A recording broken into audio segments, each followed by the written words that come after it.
예배의 세 가지 활동은 바로 영의 세 가지 활동은 바로 예배와 교제와 계시입니다. 우리가 지금 성막을 통해서 예배가 무엇인지 우리가 말씀을 듣고 있습니다. 어떻게 하면 하나님의 임재로 들어가느냐, 어떻게 하면 하나님의 지성소로 들어가느냐, 어떻게 하면 하나님의 영광을 경험하느냐. 사실 예배가 된다, 인생에 승리합니다. 예배가 된다는 것은 임마누엘을 누리는 겁니다. 예배가 된다는 것은 하나님의 임재가 함께 가는 겁니다. 개인이든 가정이든 교회든 그 민족이든 예배가 되어지면 승리하게 되어 있습니다.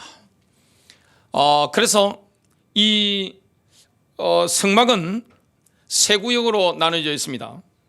이것은 인간의 삼위일체의 본성을 나타냅니다. 이 성막에서 바깥들은 육을 나타냅니다.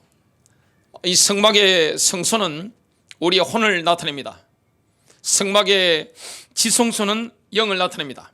첫 번째입니다. 성막의 성소에서 지성소 안으로 들어가는 것은 혼의 영역을 벗어나 영의 영역으로 들어가는 겁니다. 성막의 두 번째 휘장은 언제 열릴까요? 1년 중에 딱 하루입니다. 용키푸르라고 하죠. 대속제일에 대제사장이 통과합니다. 그날만 대제사장이 그날 통과할 수가 있습니다. 오늘 저와 여러분이 이 예배를 누리게 되겠는데, 사마리아 여인은 예수님께 여러 가지 예수님과 대화를 하면서 예배의 초점을 어디에 맞췄습니까? 장소입니다. 그리심산 아니면 예루살렘 성전, 그렇게 생각했습니다. 그런데 예수님의 초점은 무엇이었습니까? 예배는 장소의 개념이 아니에요. 그리고 우리가 생각할 때 예배를 어마어마한 사람이 모여야 예배드린다고 생각하는데 그것은 예배의 한 부분입니다. 예배는 장소의 개념이 아닙니다. 그리고 예배는 많은 숫자가 모이는 개념이 아닙니다. 두세 사람이 내 이름으로 모인 곳에 나도 그들 중에 함께 있겠다고 말씀했습니다. 그리고 예배는 어떤 특정한 장소에만 예배드리는 게 아닙니다. 뭡니까? 영과 진리로 예배드리는 겁니다. 저와 여러분이 어떤 장소에 있든지 몇 명이 모였든지 간에 예배할 수 있는 겁니다. 우리가 어디 가운데 들어가는 겁니까? 하나님의 임재 가운데 들어가는 겁니다. 하나님의 임재 가운데 들어가면 정말 놀라운 예배를 누리게 되고 하나님의 계시를 받게 되고 성삼위 하나님과 놀라운 교제를 가지게 되는 겁니다. 그 영광을 경험하게 되는 겁니다. 엄청난 하나님의 임재를 느끼게 됩니다. 하나님의 임재는 우리가 느낄 수 있는 겁니다. 지금 우리가 이 자리에 하나님의 임재를 느끼는 것처럼 제가 여러분들의 가정이라든지 사업처에 신방을 간다 그러면 저의 존재를 느끼는 것과 같습니다. 주님이 내 영에 역사하신다 그러면 주님의 임재를 느끼는 게 당연한 것이죠. 예배 가운데 우리가 주님의 임재를 느끼는 게 당연한 것이죠. 주님과 교제를 나누는 가운데 우리는 주님의 임재를 경험하게 됩니다.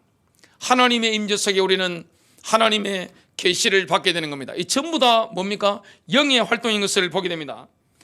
이 성막에 보면 첫 번째 휘장을 지나고 두 번째 휘장을 지나는 것은 그리스도의 성천으로 볼 수가 있습니다.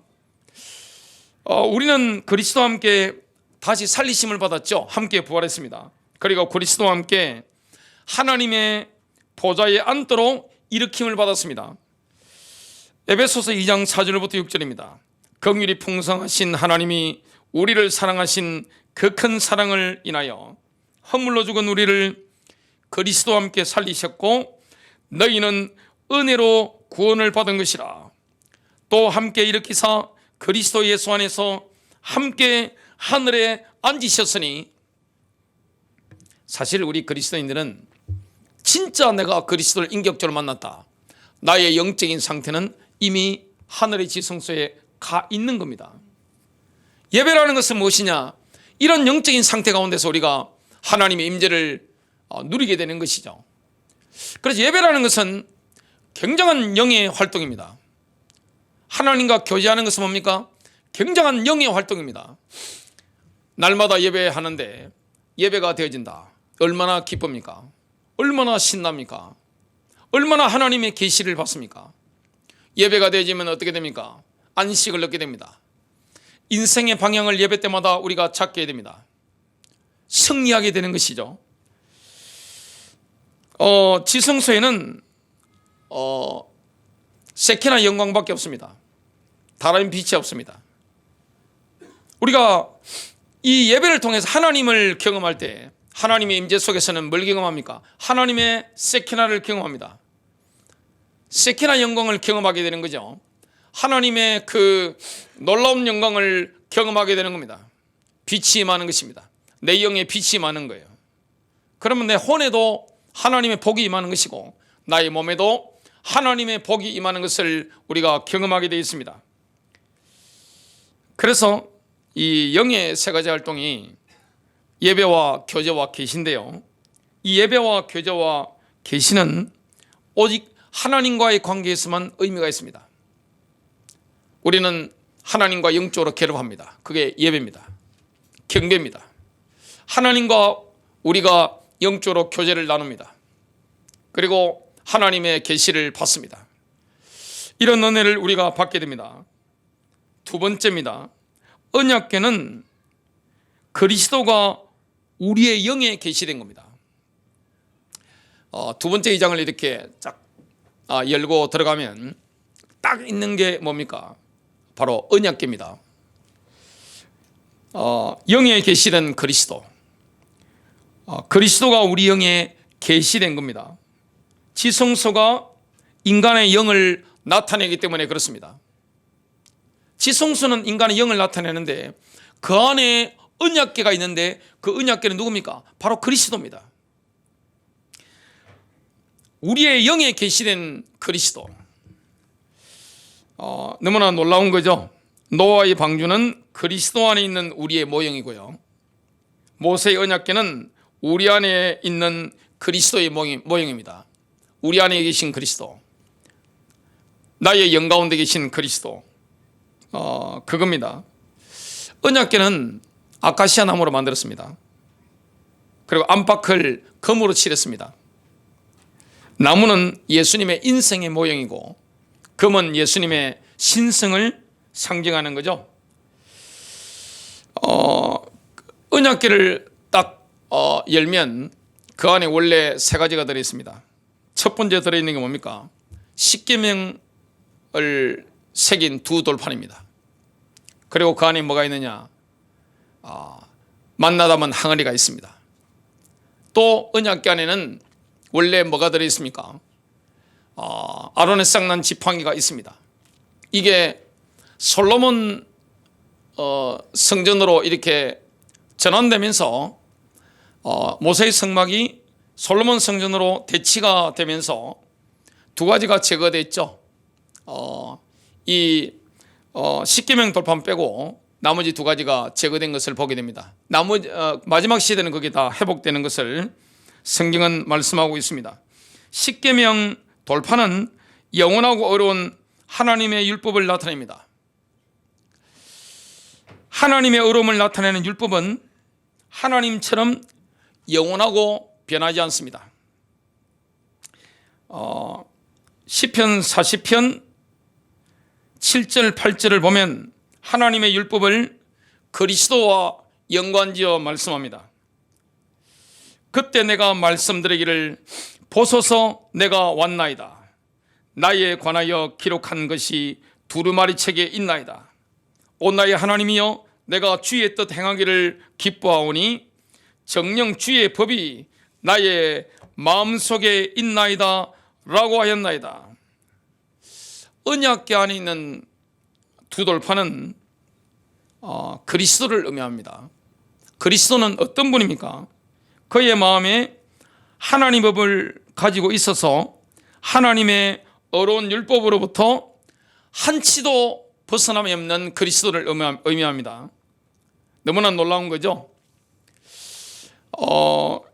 이 처음에 하나님께서 십계명 돌판을 이스라엘 백성들이 주셨습니다.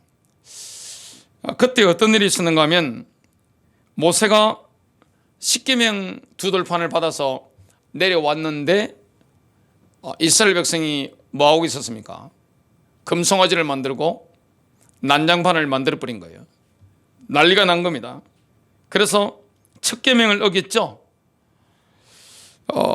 모세는 너무나 분노해서 그 돌판을 박살을 내버렸습니다. 깨뜨려 버렸죠. 그래서 모세가 다시 올라갑니다. 시내산으로 올라갔죠. 하나님이 뭐라고 말씀했습니까? 처음 것과 같은 돌판 두 개를 만들어라. 준비하라. 그 위에 내가 쓰리라. 이렇게 말씀했습니다. 그래서 모세가 돌판 두 개를 만들어서 갔는데 하나님께서 그 돌판에 직접 십계명을 이렇게 기록을 하셨죠. 그런데 하나님은 두 번째 돌판을 이스라엘에게 보여주는 것을 허락하지 않으셨습니다. 그래서 허락하지 않으시고 그 돌판을 언약궤에 넣어두라고 말씀했습니다. 그리고는 이 언약궤는 시온자로 덮어버린 겁니다. 시온자가 뭐냐면 언약궤 위에 있는 그 뚜껑입니다. 그 덮개를 덮어라 이렇게 말씀했습니다. 그때부터 언약궤 뚜껑을 열면 사형에 해당하는 죄가 되는 것이죠. 그렇게 스스로의 힘으로 율법을 지키려고 하는 인간의 노력은 끝이 나버린 겁니다. 인간은 스스로 한번 율법을 지키려고 했지만 실패했죠. 그래서 하나님은 다른 길을 여셨습니다. 우리가 어떻게 하면 율법을 지킬 수 있을까요? 이 율법이라는 것은 사실은 토라죠. 토라인데 번역상 율법이라는 단어로 이렇게 번역이 됐는데 사실 원 히브리의 토라는 우리가 생각하는 이미지의 그 율법과는 좀 더 폭괄적인 폭넓은 그런 의미가 있습니다. 이제 인간이 율법을 지키는 것이 아니라 마음의 율법을 가지고 인간 안에 계시는 그리스도만이 어렵게 되는 유일한 길입니다. 언약궤는 우리 안에 있죠. 우리 안에 누가 계십니까? 언약궤가 그리스도이기 때문에 그리스도가 우리 안에 계시기 때문에 우리 속에 그리스도가 계신 겁니다. 율법은 언약궤 안에 있는 겁니다. 히브리서 8장 8절부터 9절은 마음의 율법을 품고 우리 안에 계신 그리스도에 대한 진리를 보여줍니다. 마음의 율법을 품고 우리 안에 계신 분이 누굽니까? 바로 그리스도십니다. 그들에게서 허물을 발견하고 그가 말씀하시기를 보라 그 날들이 오리라. 주가 말하노라. 내가 이스라엘 집과 유다 집과 더불어 새 언약을 맺으리라. 그것은 내가 그들의 조상의 손을 잡아 이집트 땅에서 인도하여 내던 날에 그들과 세운 언약과 같지 아니하니 이는 그들이 내 언약 속에 머물러 있지 아니하므로 내가 그들을 돌아보지 아니하였습니다. 언약이 완전히 체결되기도 전에 이스라엘이 깨뜨렸기 때문에 그것은 보류가 됐습니다. 히브리서 8장 10절입니다. 그 날들 이후에 내가 이스라엘 집과 세울 언약이 이것이라. 주가 말하노라. 내가 내 율법들을 그들의 생각에 두고. 우리 주님은 율법을 우리의 생각 속에 넣어두시겠다 이 말씀을 하고 있습니다. 그들의 마음에 그것들을 기록하리라. 그리스도인들 마음속에는 뭐가 기록되어 있는 겁니까? 하나님의 율법, 하나님의 토라가 기록되어 있는 겁니다. 그래서 성령님의 인도를 받으면 율법대로 사라지는 겁니다. 왜냐? 그리스도께서 우리 안에 사시기 때문에 그렇습니다. 우리 안에 의가 있는 게 아니라 그리스도의 의가 사라지는 거죠. 나는 그들에게 하나님이 되고 그들은 내게 백성이 되리라. 하나님의 백성이 되기 위해서는 하나님의 율법을 소유해야 됩니다. 토라를 소유해야 되는 거죠. 우리는 하나님의 율법을 마음에 새겨야 됩니다. 고린도 전서 9장 20절부터 21절입니다. 제가 주이신 뉴 테스트먼트로 한번 읽어보겠습니다. 내가 유대인들에게 한 일은 유대인들을 얻기 위해 유대인들의 입장이 되는 것이었습니다. 비록 내가 토라의 율법주의적 왜곡에 복종하지 않지만 토라의 율법주의적 왜곡에 복종하는 사람들과 함께 그러한 율법주의 아래 나 자신을 둔 것은 율법주의 아래 있는 사람들을 얻기 위함입니다. 비록 나 자신이 하나님의 토라의 틀 밖에 있지 않고 메시아께서 인정하시는 토라의 틀 안에 있음에도 불구하고 내가 토라의 틀 밖에 사는 사람들과 함께 토라 밖에 있는 누군가의 입장에 나 자신을 둔 것은 토라 밖에 있는 사람들을 얻기 위함입니다. 바울은 유일하게 이렇게 대체하는 것을 보게 됩니다. 사실상 사도 바울이 뜻한 것은 이런 의미가 있습니다. 그리스도는 나를 위하여 율법을 지키시는 자이기 때문에 나는 그리스도 안에서 율법 안에 있습니다. 율법을 지키는 것은 내가 아니죠. 율법을 지키는 것은 누굽니까? 내 마음 안에서 율법대로 사시는 분은 그리스도이십니다. 나는 전적으로 그리스도께 의존하고 있는 겁니다. 이런 의미로 지금 우리가 깨달아야 되겠습니다. 그리고 언약궤 안에 또 뭐가 있습니까? 두 돌판이 있죠. 그 다음에는 만나를 담은 금 항아리가 있습니다. 이스라엘 백성들이 광야 생활하는 가운데 하나님께서 공급해 주셨던 만나가 있죠. 그걸 금 항아리에 담아서 언약궤 속에 넣어뒀습니다. 사도 요한은 예수님의 말씀을 인용했습니다. 만나에 대해서 이렇게 선포합니다. 요한복음 6장 48절부터 50절입니다. 나는 그 생명의 빵이라. 너희의 조상은 광야에서 만나를 먹고 죽었으나 이것은 하늘에서 내려온 빵이니 그것을 먹는 자는 죽지 아니하리라. 예수님은 분명하게 말씀했습니다. 내가 참 만나이다. 여러분, 참된 만나는 누굽니까? 바로 예수님이십니다. 나는 하늘에서 내려온 생명의 빵이다. 요한복음 6장 57절입니다. 살아계신 아버지께서 나를 보내셨고 내가 아버지로 말미암아 사는 것 같이 나를 먹는 그 사람 역시 나로 말미암아 살리라. 예수님의 말씀은 어떤 의미가 있습니까? 나는 그의 마음에 감추어진 만나가 될 것이다. 그리고 그는 그 만나를 날마다 먹고 살 것이다. 요한계시록 2장 17절에서 주님께서는 교회에 속한 모든 자들에게 감추어진 만나를 주겠다고 말씀했습니다. 귀 있는 자는 성령께서 교회들에게 말씀하시는 것을 들을지어다. 이기는 자에게는 내가 감추어진 만나를 주어서 먹게 하리라. 우리는 만나인 그리스도를 먹고 삽니다. 이것이 바로 그리스도와 우리의 영적인 연합입니다. 저와 여러분이 뭘 먹고 삽니까? 감추어진 만나. 그 만나를 먹고 사는 거예요. 그게 바로 그리스도와 우리의 영적인 연합입니다. 영적인 연합을 누리게 되는 겁니다. 이런 비밀을 누리는 것이 뭡니까? 지성수의 비밀입니다. 영의 비밀입니다. 우리가 그리스도와 영적으로 연합하는 겁니다. 놀라운 거죠? 언약궤 속에 또 들어있었던 게 아론의 쌍난 지팡이입니다. 이 아론의 쌍난 지팡이는 원래 어디에서 사용되었습니까? 이집트에서 모세가 파로 앞에서 그의 술사들 앞에서 기적을 행할 때 사용했습니다. 엄청난 지팡이죠. 그 하나님의 지팡이입니다.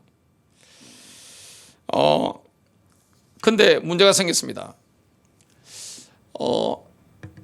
다른 지파들이 볼 때, 다른 사람들이 볼 때 아론만 제사장 역할을 최고로 높게 하니까 기분이 나쁜 거예요. 그래서 어디에 도전했습니까? 아론의 그 영적 권위에 도전했습니다. 하나님이 세우신 권위에 도전을 한 것이죠. 너만 제사장 하냐, 이렇게 데모를 한 겁니다. 도전을 하게 된 겁니다. 그러면 하나님이 해결하셔야 되잖아요. 하나님 뭐라고 말씀했느냐? 각 지파의 우두머니들에게 지팡이를 가져와라, 이렇게 했습니다. 그래서 지팡이를 가져다가 하나님 앞에 뒀습니다. 24시간 만에 갔는데 12지파의 지도자들이 보니까 11개의 지팡이는 원래의 모습 그대로예요. 변한 게 아무것도 없는 거예요. 여러분, 지팡이는 원래 잘라서 다니는 거기 때문에 그 지팡이는 말라 있잖아요. 그대로 있는 겁니다. 아무 변화가 없는 거예요. 근데 12지파가 지팡이를 갖다 냈는데 12번째 지팡이는 엄청난 변화가 일어난 겁니다. 24시간 만에 그 메말랐던 지팡이에 싹이 나고 아몬드 열매가 맺힌 겁니다. 기적이 일어난 것이죠. 아몬드 열매가 주렁주렁 맺혀 있는 걸 보고 깜짝 놀란 거죠. 그 싹난 지팡이, 아몬드 열매가 맺혀 있는 지팡이는 아론의 이름이 적혀져 있었습니다. 하나님께서 아론의 권위에 정통성을 부여하신 겁니다.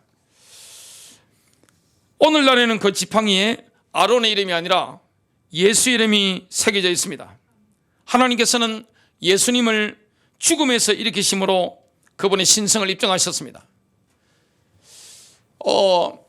예수께서는 죽었다가 살아나셨죠. 메마른 지팡이에 싹이 났습니다. 그리고 아몬드 열매가 맺힌 겁니다. 예수께서 죽으셨다가 다시 살아나셨습니다. 하나님으로 입증되신 겁니다. 그래서 사실 언약궤는 누구를 말하는 겁니까? 예수 그리스도를 말하는 겁니다. 생명의 빵, 그리고 이 하나님의 신성, 다 그리스도를 말하는 거죠. 이 참 놀라운 것을 보게 됩니다. 그리고 마지막 세 번째입니다. 그 언약궤 위에 뚜껑이 있는데 그걸 보고 시온자라고 합니다. 속죄소라고 말하기도 합니다. 시온자, 시언자. 시온자는 하나님께서 하나님의 백성과 교제하시고 그분의 영광을 계시하시는 하나님의 보좌입니다. 하나님께서는 희생제물이 되어 피 흘려 죽으신 예수님을 죄를 위한 시언자로 지명하신 겁니다. 속죄소로 지명하신 겁니다. 로마서 3장 24절부터 25절입니다. 그러나 우리는 모두 메시아 예수께서 우리를 죄의 노예 상태에서 구속하시는 행위를 통해서 하나님의 은혜로 값없이 그분 앞에 어렵게 되는 지위를 부여받았습니다. 하나님께서 희생제물이 되어 피 흘려 죽으신 예수의 신실함을 통해 그분을 죄를 위한 시언자로 속죄소로 지명하셨습니다. 이것은 하나님의 의를 입증합니다. 그리스도의 희생이 시언자입니다. 속죄소입니다. 이제 그 시언자, 즉 속죄소는 보좌가 됩니다. 하나님의 보좌가 되는 겁니다. 그 두 번째 휘장 열고 대제사장에 들어가면 언약궤가 지성소 안에 있습니다. 그 언약궤 속에는 십계명 두 돌판도 있고 만나다만 금 항아리도 있고 아론의 지팡이도 있습니다. 그 언약궤 뚜껑이 위가 바로 시온자입니다. 그게 바로 하나님의 보좌입니다. 그래서 우리가 나아가는 하나님의 보좌는 은혜의 보좌입니다. 저와 여러분 날마다 하나님께 나아가는데 은혜의 보좌 앞에 우리가 나아가는 겁니다. 그래서 히브리서 4장 16절에 그러므로 우리는 긍휼하심을 받고 때를 따라 돕는 은혜를 얻기 위하여 은혜의 보좌 앞에 담대히 나아갈 것이니라. 하나님께서 시온자에 앉아 계시죠. 이게 영적 체험을 우리가 날마다 할 수 있는 겁니다. 앉아 계시기 때문에 우리는 하나님께서 은혜를 베푸시는 보좌로 담대히 나갈 수 있는 거죠. 언약궤 위에는 천상의 피조물인 누가 있습니까? 그룹이 있습니다.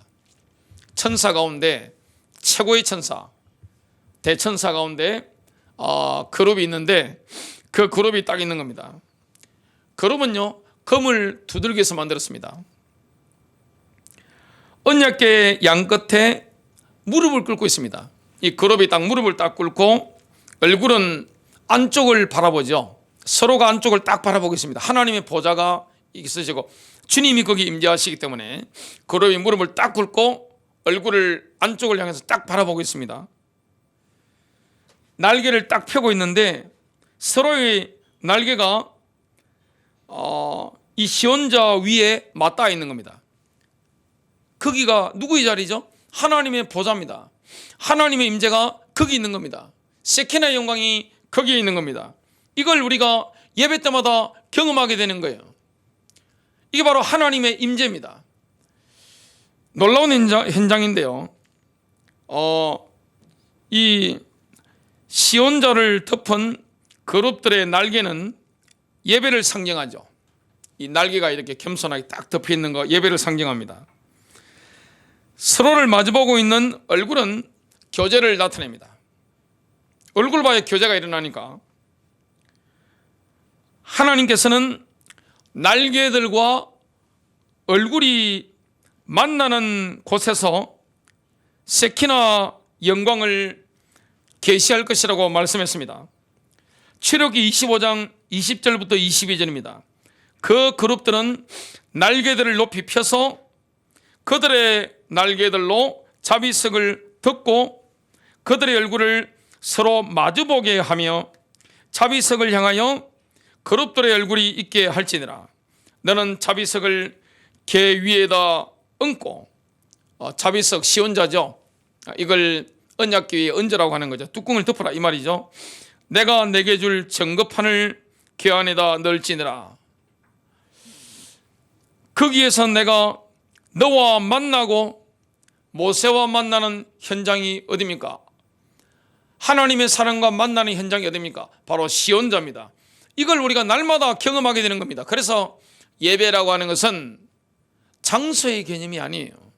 숫자가 많이 모였고 안 모였고 그 차이도 아니에요. 건물의 개념도 아니에요. 내가 예배당에 있든 어디에 있든 내가 하나님께 영과 진리로 경배할 수 있는 겁니다.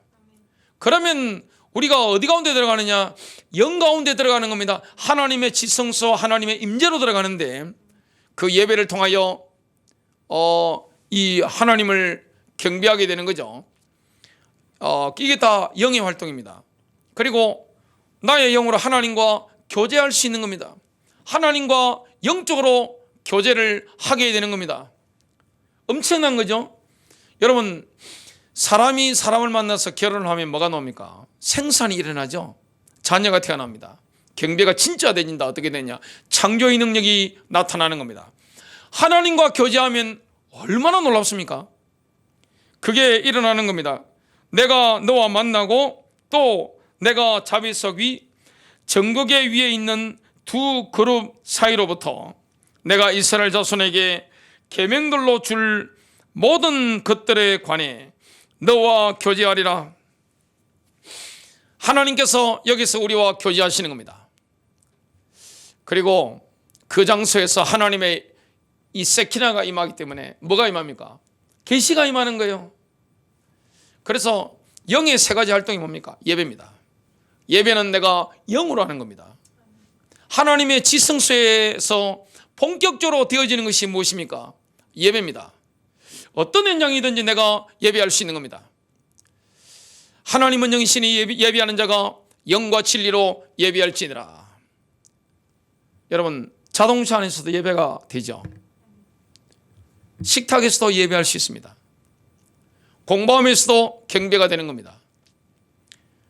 버스 안에서도 지하철 안에서도 우리가 경배할 수 있는 겁니다. 어디에 있든지 내가 영으로 진리로 주님을 경배할 수 있는 겁니다.